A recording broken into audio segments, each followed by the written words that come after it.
Don't drink water too fast. That hurt.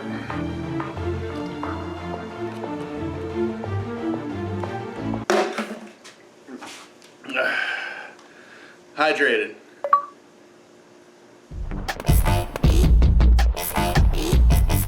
Hey, what's going on, guys? Dials 46. Wanted to go over your hot weather loadout. The temperature outside is getting a little bit hotter. Might want to start thinking about changing things around, dropping that plate carrier. I'm going to go ahead and explain a couple things real quick right out of the gate. Number one, you're probably saying, oh my God, why are you sweating? Well, because it's summertime. I'm in my garage. My garage is not cooled or heated. You know, who knows? You watch enough of my videos, that could change. That could change.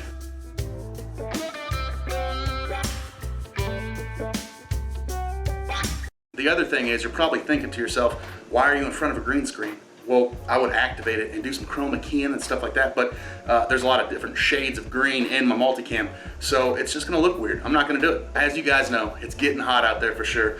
If you're in the Midwest like I am, you know that it's gonna get muggy, it's gonna get hot, and it's gonna get buggy. But real quick, before we get into the gear and the kit and things like that, going back to bugs, make sure you have some kind of mosquito and tick repellent, depending on what kind of area you're playing in, where your field's located at. Ticks can be really bad at any given point during the year, so make sure you got your ear to the ground and you're talking to people out there and know how bad the ticks are, because coming home with 10 plus ticks on your body that you got to get off, that's not fun, man. That's not fun at all. Been there, done that, no thank you. And then what's that other stuff? Prometheus? Some of you guys know what I'm talking about.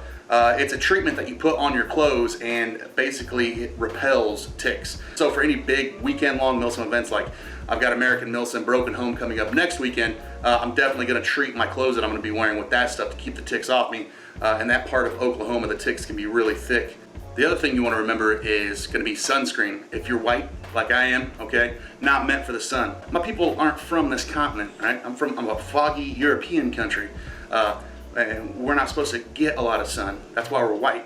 Again, knowing what you're getting yourself into, knowing what the temperature is going to be, the cloud overcast, things like that, that's going to play a big role and save you from getting a bad sunburn. So make sure you're bringing your sunscreen out there, some kind of higher SPF. Keep that sun off your neck, keep it off your nose, the brim of your ears. Do it now while you're young, and don't worry about the skin cancer when you get older. Trust me, you'll thank me later. Here we go. Let's do it.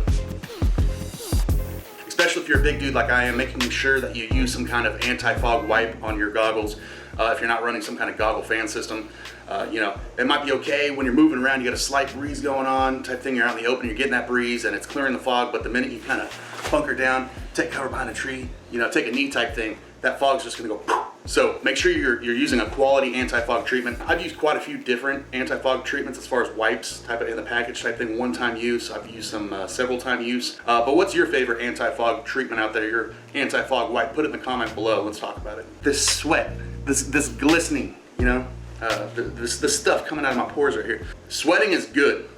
Making sure that you're staying on top, continuing to sweat, staying hydrated.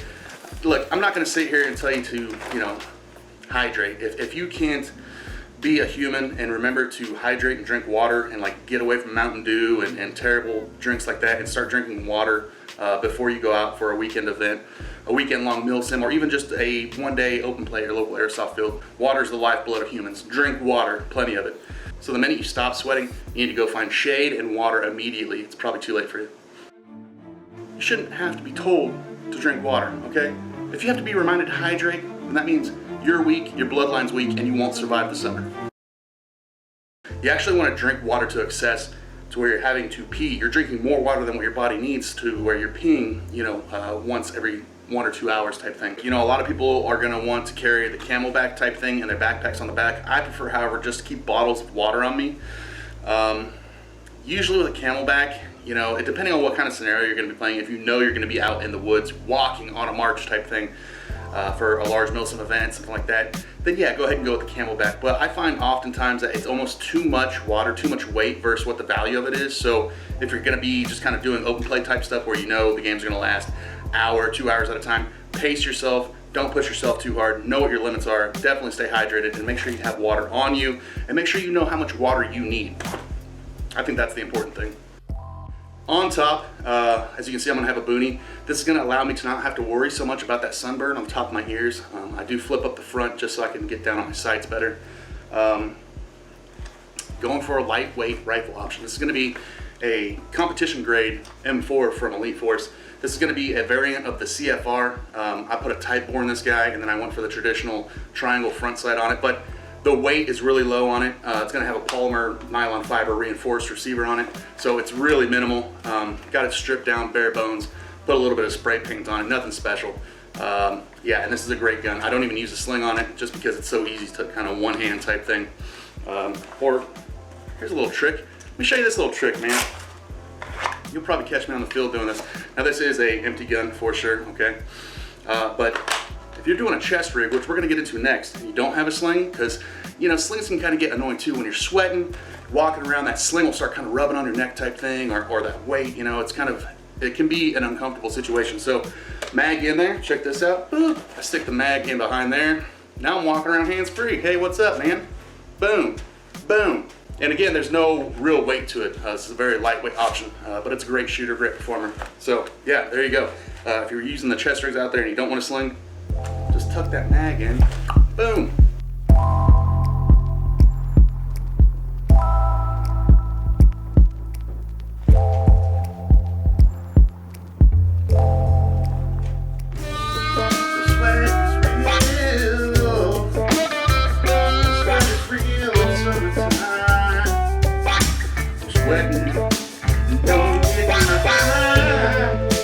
Yeah, so there you go. Nice lightweight option. Good to go on that. My Elite Force CFR competition M4 series.